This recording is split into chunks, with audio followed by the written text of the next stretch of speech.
विद्यार्थी मित्रों और मेरे साथ ही शिक्षक मित्रों, सभी को मेरा नमस्कार। दी डिस्कवरी ऑफ जेनेटिक लिंकेज के इस प्रेजेंटेशन लेक्चर में मैं आप सभी लोगों का स्वागत करता हूं।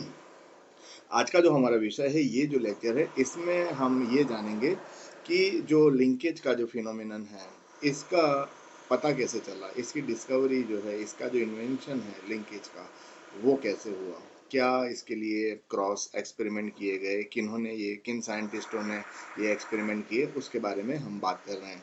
तो शुरुआत कर रहे हैं लेक्चर की।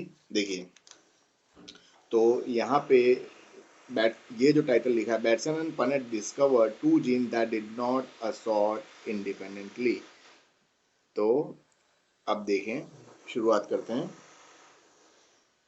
अब देखिए, an early study indicating that some gene may not assort independently was carried out by William Batson and Reginald Punnett in 1905।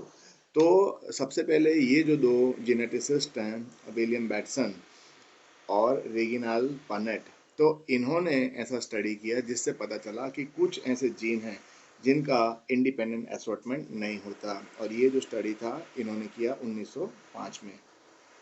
आगे बढ़ते हैं। अब देखिए, according to Mendel's law of independent assortment, a two-factor cross between two individuals that are heterozygous for two genes should yield a 9 gem 3 gem 3 gem phenotypic ratio among the offspring। देखिए, Mendel का जो dihybrid cross का जो experiment है, और उसमें हमने देखा कि मेंडल ने दो जो फिनोटाइप थे, एक था सीड का सरफेस और दूसरा जो था वो सीड कलर, है ना। तो हम वहाँ पे आर वाई यूज़ कर रहे थे और स्मॉल आर स्मॉल वाई। तो हमको पता है F2 जो था, F2 में जो रेशियो मिला था F2 जनरेशन में प्लांट का, तो वो हमको मिला था 9 जेम 3 जेम 3 जेम 1। तो जब इंडिपेंडेंट असॉर्टमेंट होता है जीन का और उनके एलील्स का, तब ये रेशियो मिलता है। लेकिन however a surprising result occurred when Batson and Punnett conducted a cross in sweet pea involving two different character, flower color and pollen shape। लेकिन बैटसन और पनेट जो थे, इन्होंने जब पी प्लांट में, है ना, फ्लावर कलर यानी कि फूलों का रंग और पोलन शेप, ये दो कैरेक्टर को ध्यान में लेके जब जो क्रॉसिंग के एक्सपेरिमेंट किए, तो उनको मेंडल का जो डायहाइब्रिड क्रॉस का जो रिजल्ट था, इंडिपेंडेंट असॉर्टमेंट के जो रिजल्ट थे, उससे अलग रिजल्ट इनको देखने को मिले। अब इनका जो एक्सपेरिमेंट था वो क्या था, तो देखिए, ये जो है, ये फिगर है यहाँ पे। तो बैटसन एंड पनेट जो थे, इन्होंने अपने एक्सपेरिमेंट की शुरुआत कहाँ से की, तो देखिए, यहाँ पे आपको पर्पल फ्लावर बताया है और ये जो है, ये आपको रेड फ्लावर बताया।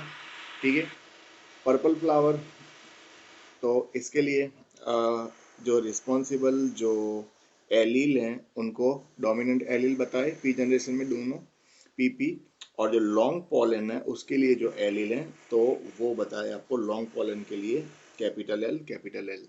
अच्छा, अब इसी तरह से जो रेड फ्लावर है, तो रेड फ्लावर में देखिए आप, रेड फ्लावर के लिए दोनों जो एलील हैं वो कैसे हैं, रिसेसिव बताएं। और जो राउंड पोलन है, तो राउंड पोलन के लिए आप देखें स्मॉल एल एलील्स आपको बताए हैं। ठीक है, चलिए अब आगे बढ़ते हैं।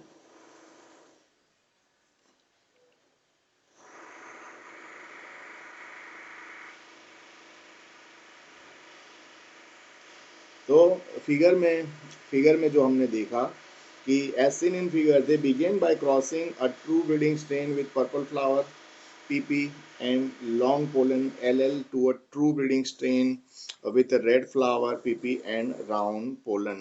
यहाँ पे जो ट्रू ब्रीडिंग का मतलब होता है कि पर्पल फ्लावर वाला अगर कोई प्लांट है, तो पीढ़ी दर पीढ़ी वो क्या करेगा, बहुत सारी नेक्स्ट जनरेशन में वो पर्पल फ्लावर ही, है ना, उसमें से प्रोड्यूस होंगे। और अगर रेड फ्लावर है, तो रेड फ्लावर वाले प्लांट क्या है, कई जनरेशन तक वो रेड फ्लावर ही उनमें से प्रोड्यूस होते हैं। चलिए, अब तो ये जो क्रॉस है, ये क्रॉस में करना क्या है कि एक फ्लावर में से क्या करेंगे हम, ये जो फ्लावर है, एक फ्लावर में से जो ये वाला जो फ्लावर है, इसमें से क्या करेंगे, जो पोलन ग्रेन होती है, तो ये फ्लावर का जो स्टिग्मा है, ठीक है, यहाँ पे जो स्टिग्मा होगा उस पे करना है। और फिर आगे आपको पता है ये क्रॉस फर्टिलाइजेशन का जो प्रोसेस है, किस तरह से सीड का फॉर्मेशन होता है, और इस फ्लावर में जो सीड बनेंगे, इनको इनको क्या करेंगे, जमीन में इनका शोइंग करेंगे, तो आपको जो प्लांट मिलेंगे, ठीक है, और उन पे जो फूल आएंगे, तो वो सारे जो प्लांट हैं F1 जनरेशन के कहलाएंगे। चलिए अब देखिए, तो अब इनको क्या F1 जनरेशन में जो प्लांट मिले वो कैसे थे, पर्पल फ्लावर और लॉन्ग पोलन वाले।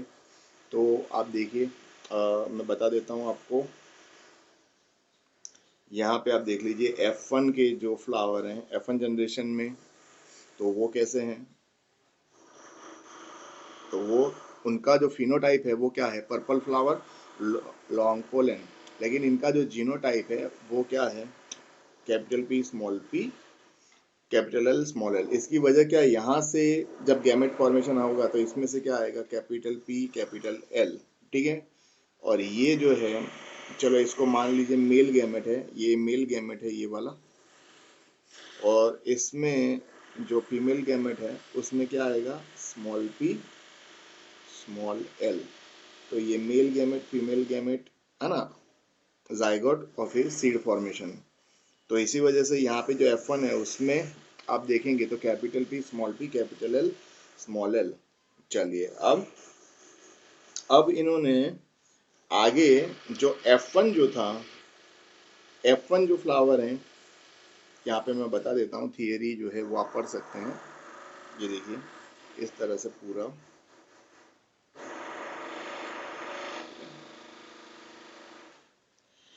तो अब F1 जनरेशन के जो फ्लावर हैं उनमें इन्होंने क्या क्या होने दिया, तो उनमें इन्होंने सेल्फ फर्टिलाइजेशन होने दिया। अभी सेल्फ फर्टिलाइजेशन जो है उसमें आपको पता है, मान लीजिए ये जो फ्लावर है, इस तरह से मैं अगर ड्रॉ कर देता हूँ फ्लावर, ठीक है,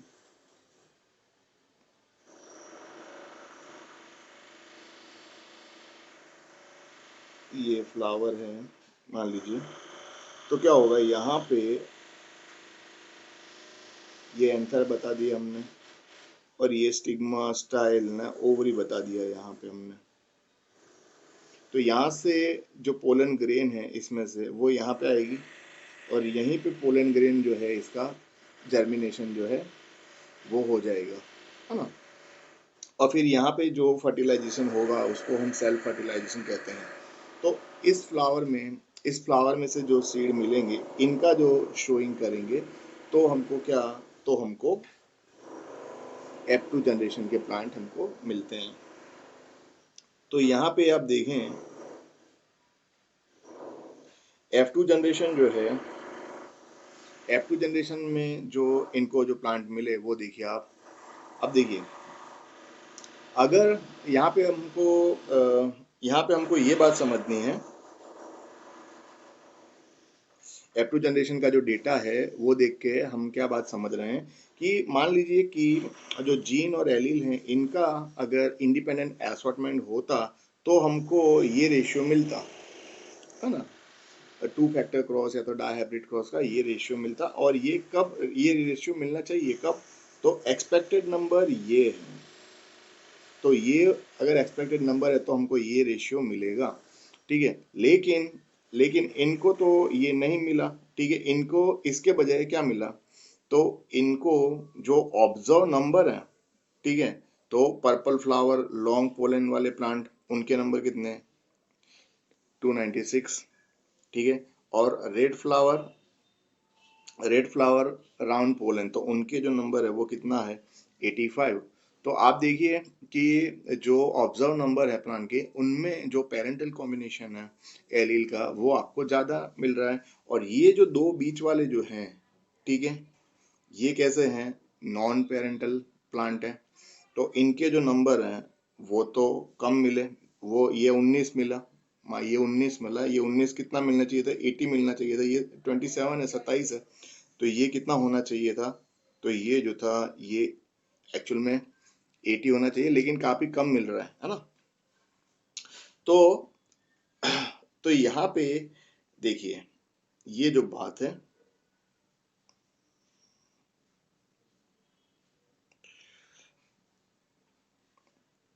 तो ये जो दोनों जो साइंटिस्ट हैं इन्होंने क्या किया, therefore this suggested that transmission of this two character from the parental generation to the F2 generation was somehow couple, है ना।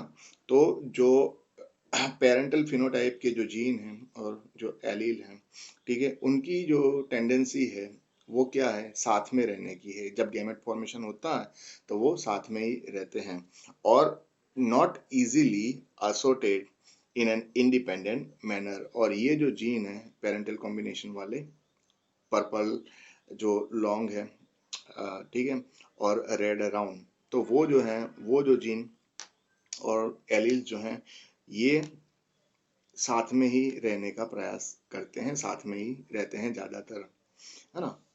तो however however Batson and Punnett did not realize that this coupling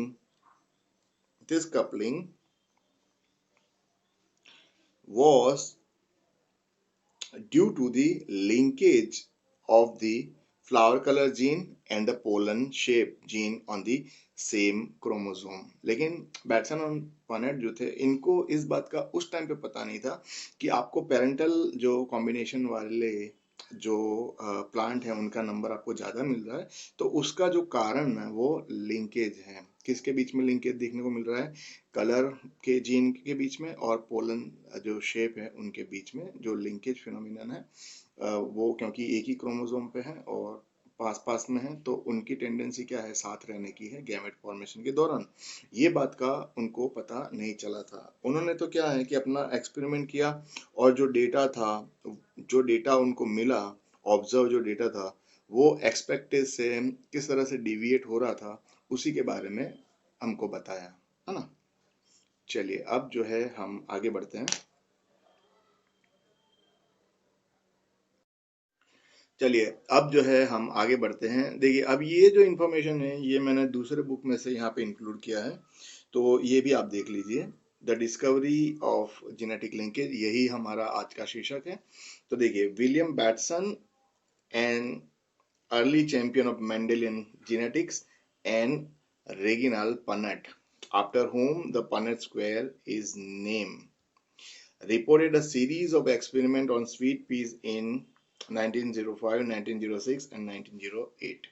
तो William Bateson जो है वो क्या है, Mendelian genetics में बहुत एक मेंडेलियन जेनेटिक्स में कंट्रीब्यूट करने वाले बहुत एक अच्छे जेनेटिसिस्ट हैं। और रीगिनल पनेट जो हैं, तो हम आज जो पनेट स्क्वायर मेथड यूज करते हैं, तो ये पनेट स्क्वायर मेथड जो नाम हम यूज करते हैं, वो हमको रीगिनल पनेट के नाम पर से वो मेथड का नाम रखा गया है ना। तो तो ये जो है इन्होंने, देखिए ये जो लिंकेज जो था, है ना, और जो इंडिपेंडेंट असॉर्टमेंट से जो अलग डिविएशन जो मिल रहा था, तो उसके लिए कोई ऐसा नहीं है कि कोई एक एक्सपेरिमेंट किया, इन्होंने क्या किया, सीरीज ऑफ एक्सपेरिमेंट किए थे, है ना। तो ये देखिए इनका जो काम करने के जो साल हैं, जिन वर्षों में इन्होंने काम किया, तो वो था 1905, 1906 और 1908 में। चलिए, तो इनके जो एक्सपेरिमेंट थे open a new chapter in genetics. तो मेंडल से इनका जो डेटा था वो डिविएट हो रहा था इंडिपेंडेंट असॉर्टमेंट के जो रिजल्ट थे उससे। तो इससे एक तो फिर दो जितने भी जेनेटिसिस्ट थे वो थोड़ा अलग तरीके से उन्होंने सोचना चालू किया कि ये क्या बात है, ऐसा डेविएशन जो है वो क्यों आ रहा है, है ना। तो drawing attention to genetic linkage, तो फिर जो साइंटिस्ट हैं उन्होंने जेनेटिक लिंकेज के बारे में सोचना चालू किया। Batson and Punnett studied the traits of flower color and shape of pollen grain in sweet peas. Batson and Punnett, जैसे हमने आगे भी बात करी, इन्होंने क्या किया, तो जो स्वीट पी का जो प्लांट है उसमें फ्लावर कलर और पोलन ग्रेन का जो शेप है उसका इन्होंने अभ्यास किया। First as independent trait and then together in the same plant. शुरुआत में अलग अलग इन्होंने किए, स्वतंत्र रूप से ट्रेड का इनहेरिटेंस पहचाना, और फिर दोनों जो कैरेक्टर हैं फ्लावर कलर और पोलन ग्रेन, तो दोनों को एक साथ में उन्होंने स्टडी किया। अब देखिए,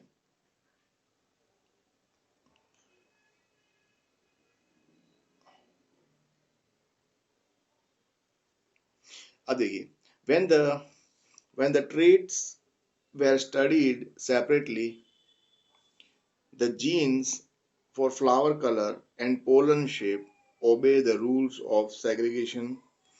ठीक है, तो जब जब जो ट्रेड्स हैं इनका जो अभ्यास है, ट्रेड यानी कि लक्षण, कैरेक्टर या तो फिनोटाइप, इनका जब सेपरेटली अभ्यास किया, तो कहने का मतलब क्या है कि खाली हम जो है एक ही फिनोटाइप जो है वो ध्यान में दे रहे हैं।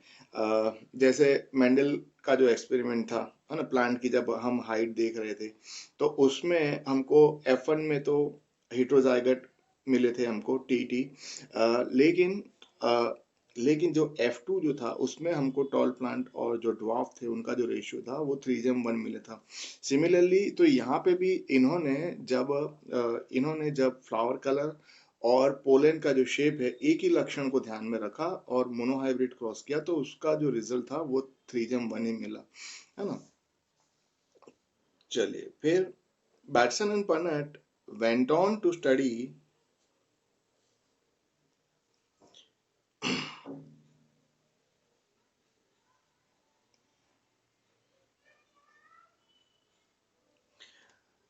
फिर बैटसन एंड पनेट जो है इन्होंने क्या किया, उन्होंने दोनों both the trait in the same plant, दोनों जो ट्रेट है उनका एक साथ में इनहेरिटेंस कैसे होता है वो इन्होंने अभ्यास किया।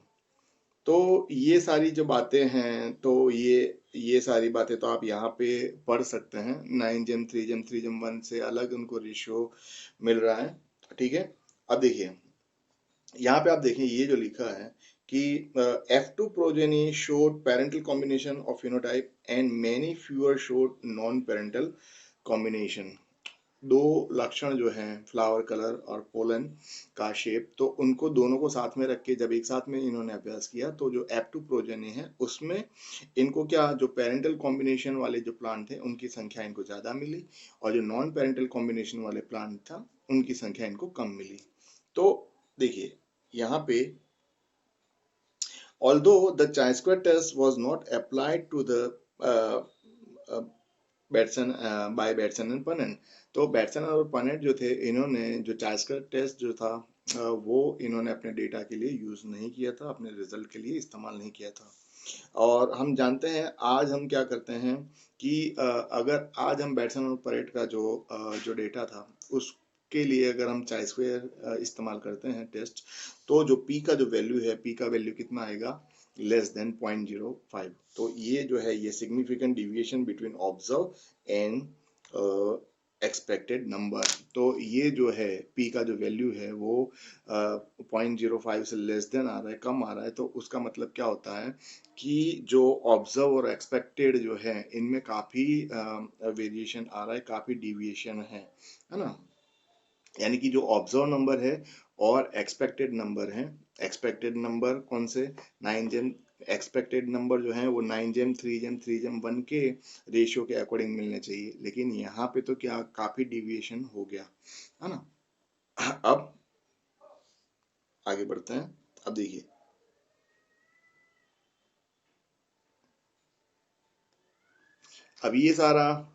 अब ये जो इंफॉर्मेशन मैं आपको बता रहा हूँ, तो ये जो डिटेल है, ये डिटेल जो है ये भी आप यहाँ से पढ़ सकते हैं। अब देखिए यहाँ पे जो ये जो है अभी कपलिंग और जो ये कपलिंग और रिपल्सन वाली जो बात कर रहे हैं, तो उसके बारे में भी अभी हम आगे बात करते हैं। मैं समझाता हूँ, फिगर जो है फिगर में हम समझेंगे। अब ये देखिए, ये जो है ये टेबल आप देखिए, तो Batson and Punnett observe and expected phenotypes in F2 sweet peas। ठीक है, तो ये एक टेबल आपको बताया। फिर यहाँ पे आप देखेंगे तो ये फिनोटाइप, आप देखिए फिनोटाइप, ये है जीनोटाइप। फिर यहाँ पे नंबर ऑफ प्रोजेनी जो है वो आपको बता दी है।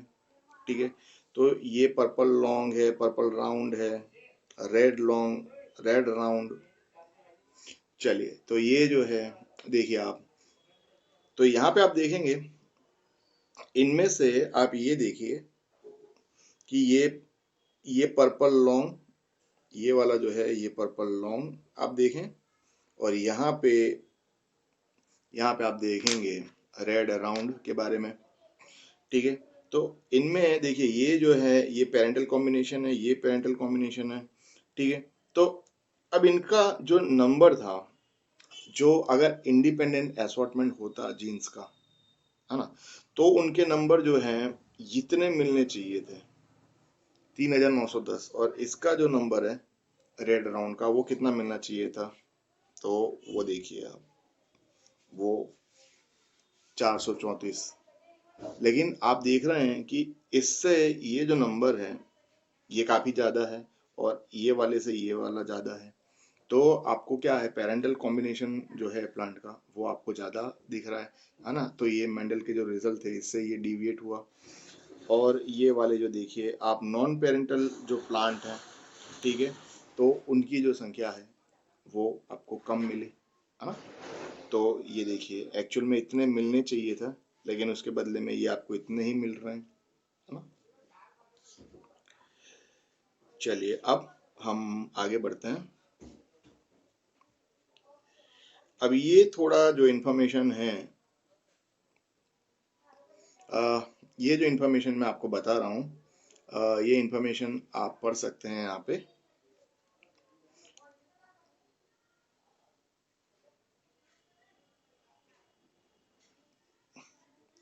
यहाँ पे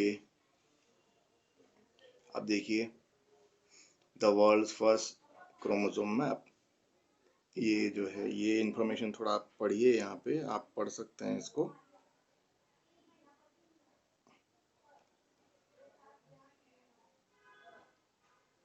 also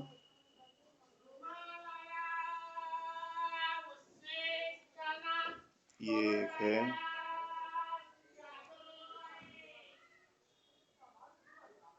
अब देखिए यहाँ पे लिंकेज लिंकेज बिटवीन, अभी थोड़ा छोटा कर देते हैं, फिर देखिए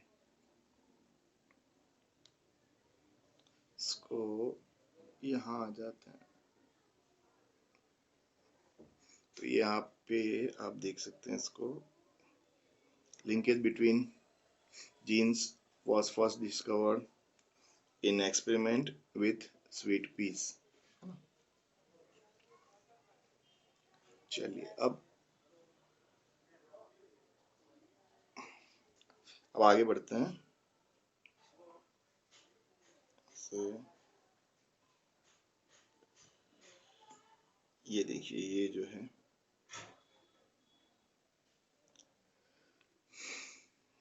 linkage recombination and crossing over, एक ही मिनट ये आ जाएगा यहाँ पे।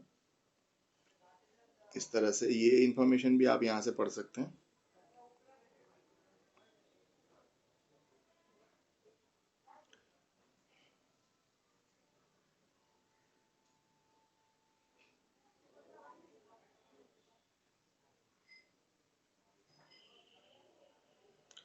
ये है,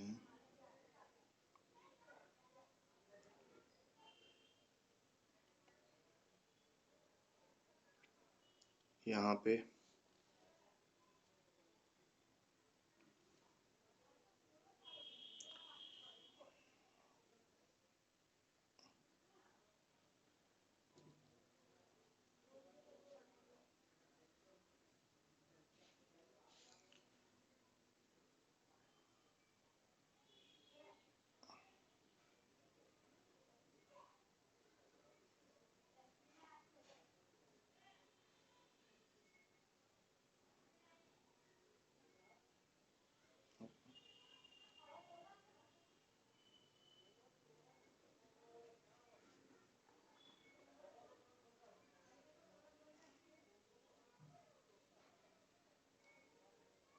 चलिए, अब यहाँ पे ये इंफॉर्मेशन जो है, यहाँ पे ये पूरी जो बात है, ये जो इंफॉर्मेशन है यहाँ पे ये वाली, ठीक है, ये आप चाहें तो ये पढ़ लेना आप। यहाँ पे इनका दूसरा जो एक्सपेरिमेंट है बेट्सन पनेट का, वो भी यहाँ पे हम डिस्कस कर लेते हैं। तो आप देखिए, अब देखिए ये जो फिगर है, फिगर 7.2, ठीक है, तो यहाँ पे आप देखें Bateson and Punnett experiment with sweet peas. तो यहाँ पे the results in F2 indicate that the genes of the genes for flower color and pollen length do not assort independently। अब ये देखिए, इन्होंने शुरुआत कहाँ से करी, तो ये पेरेंटल जनरेशन में आप देखिए, तो फ्लावर जो है, तो ये यहाँ पे रेड कलर का बताया आपको, रेड फ्लावर, और पोलन ग्रेन कैसी है, तो लॉन्ग पोलन ग्रेन, वो यहाँ से लिए आपने। और जो व्हाइट, और दूसरा जो है तो ये जो फ्लावर है ये कैसा है, व्हाइट कलर का है, ठीक है, और इसकी जो पोलन ग्रेन है वो कैसी है, राउंड है। चलिए, अब देखिए F1 की अगर हम बात करें, तो ये देखिए F1 की अगर हम बात करें, तो ये देखिए F1 में जितने भी फ्लावर थे, है ना, वो कैसे, red flower, long pollen grain, और इनमें सेल्फ फर्टिलाइजेशन होते हैं, या तो F1 क्रॉस करते हैं। तो आप देखिए F2 जो आपको मिल रहा है, F2 जनरेशन में आपको जो डेटा मिल रहा है वो किस तरह से है। तो F2 में जो डेटा मिला वो देखिए आप, तो F2 में आपको रेड फ्लावर देखिए, लॉन्ग, फिर लॉन्ग पोलन ग्रेन, फिर रेड फ्लावर, ये तो भी, और ये वाला देखिए, ठीक है, व्हाइट फ्लावर शॉर्ट। अब देखिए ऑब्जर्व जो वैल्यू है, एक्सपेक्टेड जो था, ये क्या था, ये एक्सपेक्टेड जो है, मैं लिख देता हूं यहाँ पे 9 जेम 3 जेम 1, ये एक्सपेक्टेड है, ये वाला जो है ये आना चाहिए था, ये वैल्यू मिलनी चाहिए थी अगर इंडिपेंडेंट असॉर्टमेंट होता, ये वैल्यूज। लेकिन आपको वैल्यूज कौन सी मिली, ऑब्जर्व जो वैल्यू है, यहाँ पे आप देखेंगे ये वैल्यूज आपको मिल रही हैं, ये, ठीक है, ये वाली जो वैल्यूज है वो आपको मिल रही है। तो अब इसका मतलब क्या, तो ये देखिए आप, इसके नंबर जो हैं वो तो ज्यादा है यहाँ पे, और ये 50 है, तो यहाँ पे इसके नंबर जो हैं वो ज्यादा मिल रहे हैं आपको, है ना। और ये आप देखिए चाई स्क्वायर वैल्यू जो है, इसकी फॉर्मूला जो है, तो वो आप देखिए, चाई स्क्वायर वैल्यू आपको जो कैलकुलेट करके इन्होंने बताई है, जो फॉर्मूला है, चाई स्क्वायर वैल्यू जो है वो तो अभी मैं समझता हूँ कि आपको काफ़ी अच्छे से प्रैक्टिस आपने कर ली होगी। आगे की जो लेक्चर्स हैं उसमें बहुत अच्छे से मैंने समझाया था, बहुत सारे एग्जाम्पल भी हमने सॉल्व किए थे। तो अब ये जो फॉर्मूला है उससे आपको ये जो वैल्यू है यहाँ पे, ये आपको पता चल रहा है, ये वैल्यू चाई स्क्वायर का। अब देखिए, ये तो फिगर हो गया, ठीक है, यहाँ पे जो डिस्क्रिप्शन है वो भी आप चाहें तो पढ़ लेना, पूरा जो बात है, अगर आप चाहें तो यहाँ पे ये इंफॉर्मेशन जो इतना पढ़ सकते हैं।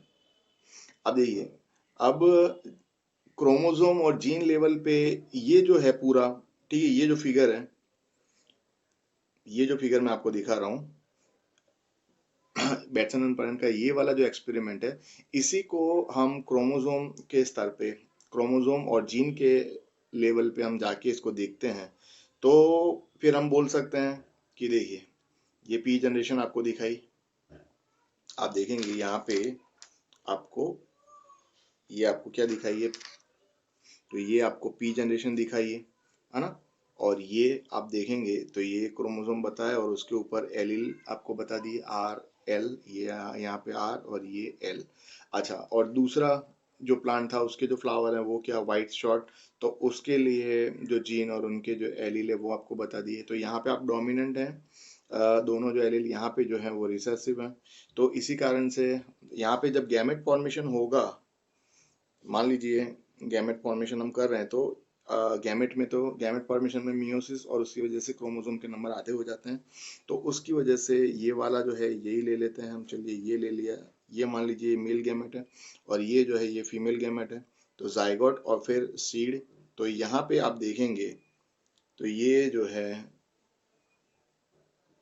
यहाँ पे आप देखेंगे तो फिर आर एल, आप देखें R L R, R capital L, small R small L, तो ये रेड लॉन्ग तो ये एफ वन में ये क्या है, एफ वन जो आप देखेंगे तो एफ वन में आपको कैसे, जो सभी जो प्लांट हैं तो उनके जो फ्लावर हैं तो वो लाल रंग के और उनकी जो पोलन ग्रेन है वो कैसी है, लंबी है।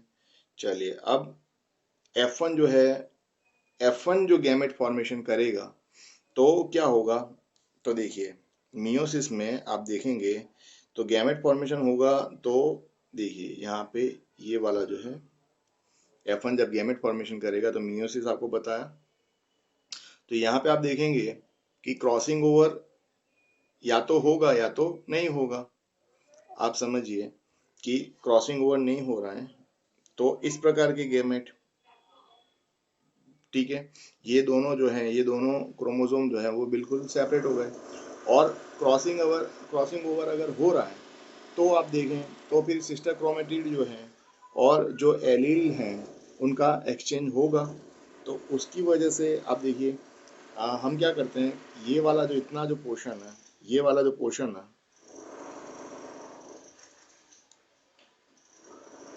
इतना जो पोर्शन है, ये वाला जो पोर्शन है, ये वाला पोर्शन यहाँ पे रख देते हैं और इतना जो पोर्शन है क्रॉसिंग ओवर होता है, ये वाला एलील यहाँ पे चला जाएगा। एक मिनट, तो मैं यहाँ आ जाता हूँ, तो आप देखिए किस तरह से हुआ ये। तो उसकी वजह से अब जो है आपको क्या मिल रहा है,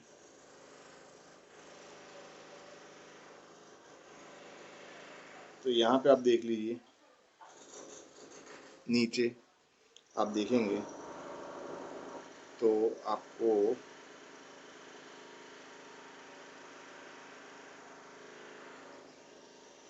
इस तरह से आपको, है ना, इस तरह से आपको नॉन रिकॉम्बिनेंट क्रोमोसोम और रिकॉम्बिनेंट क्रोमोसोम जो है वो आपको देखने को मिल रहे हैं, है ना। अब जो है, अब ये वाली जो फिगर है,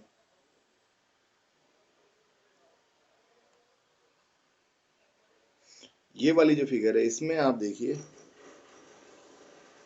F1 जनरेशन जो है वो आपको दिखाई है, यहाँ पे F1 जनरेशन जो है वो आपको दिखा दिया, ठीक है। अब ये वाला जो है ना, ये फिगर क्या है, ये फिगर जो है अब टेस्ट क्रॉस है, टेस्ट क्रॉस, ये फिगर आप देखिए, पहले मैं आपको बताता हूँ यहाँ पे, देखिए ये जो फिगर है, ये फिगर में क्या बता रहे हैं आपको, a test cross for linkage between gene in sweet peas, ये टेस्ट क्रॉस आपको बताया है। और यहाँ पे आप देखेंगे तो ये देखिए आप, तो ये F1 में आपको बताया, और ये जो है F1, ये F1 डायहाइब्रिड है, ये F1 डायहाइब्रिड है, और ये वाला जो है ये क्या है, ये रिसेसिव है, ये रिसेसिव पेरेंट है ना। तो अब इस तरह से जब टेस्ट क्रॉस किया तो टेस्ट क्रॉस में आपको जो F2 है उनका, आप देखिए तो टेस्ट क्रॉस का रिजल्ट आपको क्या मिल रहा है, तो ये F2 जो है, ये वाला जो F2 जो है, F2 को हम क्या कहेंगे? F2 को हम टेस्ट क्रॉस प्रोजेनी कहेंगे। तो ये आपकी जो स्क्वायर बॉक्सेस में टेस्ट क्रॉस प्रोजेनी जो बताई है, गैमेट फॉर्मेशन। अब आपको इसमें से तो आप समझिए कि इसमें से जो गैमेट आएगा वो तो इसी प्रकार का होगा, आर एल, एक ही प्रकार का गैमेट। लेकिन ये वाला जो है F1 जो है, F1 क्या करेगा? तो F1 जो है वो तो ये 4 प्रकार के गैमेट प्रोड्यूस कर सकता है, वो हमने आगे देखा है ना। F1 जो है वो 4 प्रकार के गैमेट, और ये वाला जो है ये तो सिर्फ एक ही प्रकार के गैमेट प्रोड्यूस कर सकता है, इसी प्रकार के। तो इसी वजह से आप यहाँ पे देखिए, ये जो दो हैं, है ना, रेड कलर लॉन्ग और वाइट शॉर्ट, तो ये तो आपको पेरेंटल कॉम्बिनेशन। लेकिन ये वाले जो हैं ये पेरेंट से अलग हैं, नॉन पेरेंटल हैं। तो इनको क्या कहेंगे? इनको हम कहेंगे रिकॉम्बिनेंट। तो आपके 920 जो है वो पेरेंटल, और 80 जो है वो क्या? रिकॉम्बिनेंट। अब अब देखिए, अब फ्रीक्वेंसी ऑफ रिकॉम्बिनेंट, अब फ्रीक्वेंसी ऑफ रिकॉम्बिनेंट जो है, तो आप टोटल मार के देखेंगे तो 80, ये देखिए इनका जो टोटल है ये 42 प्लस 38, तो वो 80, और ये 80 प्लस 9, ये 80, और ये 920, ये 80 920। तो फ्रीक्वेंसी ऑफ रिकॉम्बिनेंट क्या मिली आपको? फ्रीक्वेंसी ऑफ रिकॉम्बिनेंट जो है आपको 0.08 जो है वो मिल रही है। चलिए,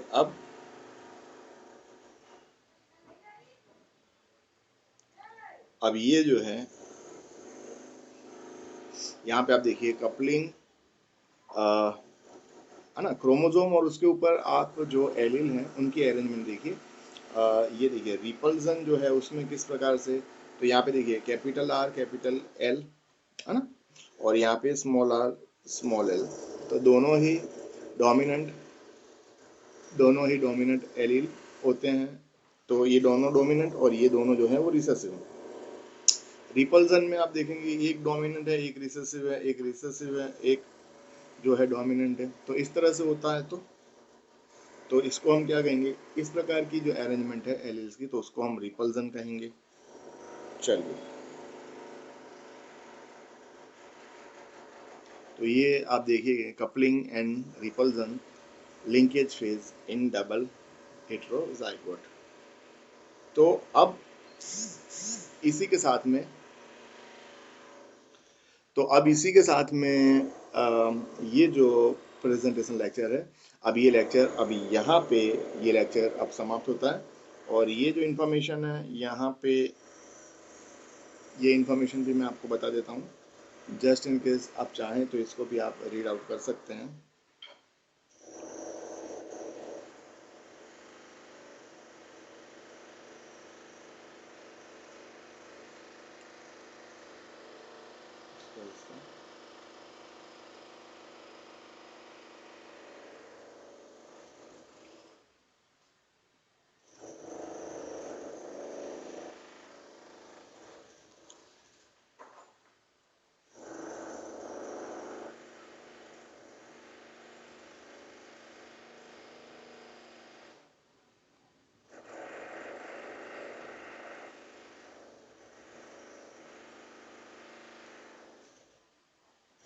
तो अब जो है ये लेक्चर यहाँ पे समाप्त होता है।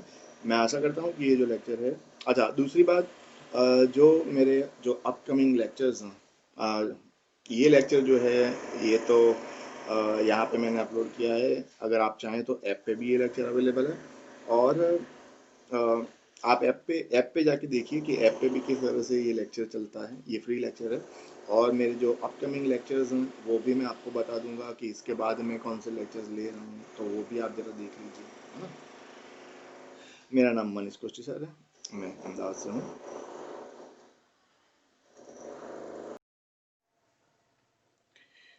नमस्कार।